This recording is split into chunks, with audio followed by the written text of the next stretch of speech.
Last year, really another successful season, a third-place finish in the A-Sun. How have your expectations from coming over from Iona either been met or exceeded here at MJIT? We got here as a staff and really looked at the roster. I felt that, there was a lot more strength from top to bottom as opposed to when I first got to Iona. And that there was some true talent in the midfield and the attack. So, I think our expectation was to build a culture that we wanted as a coaching staff, and then recruit talent to complement what we had. Finishing third in the A-Sun, first and second year, I kind of felt that I think there were great achievements for the program. But in the spring prior to the first season in the A-Sun, we beat Villanova in a spring game. And I turned around to my coaching staff and said, you know what, guys? We can play and we can win. And I really felt from that day on, I'm like, we're going to have some success early on.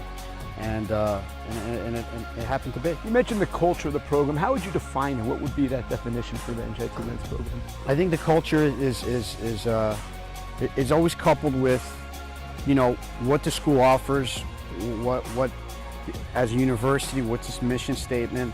So I think, having the players that are very serious about the school, right? And couple that with players who are very serious about soccer.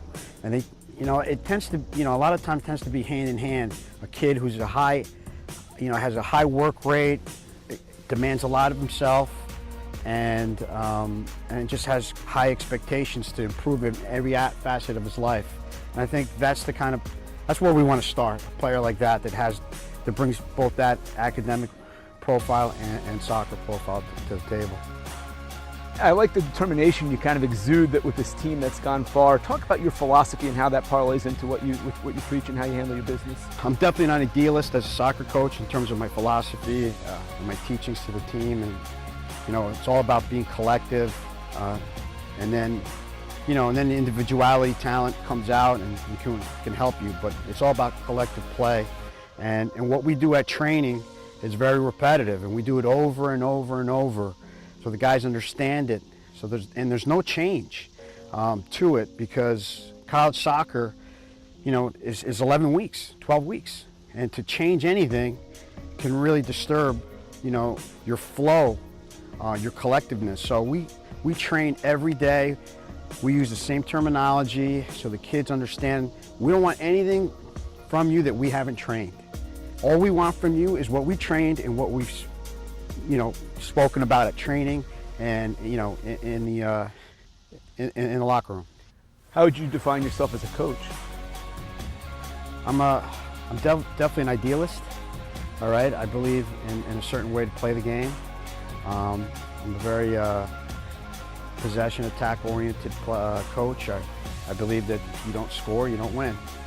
I'm not afraid to fail. I'm not afraid to lose a game. And I want to win every game.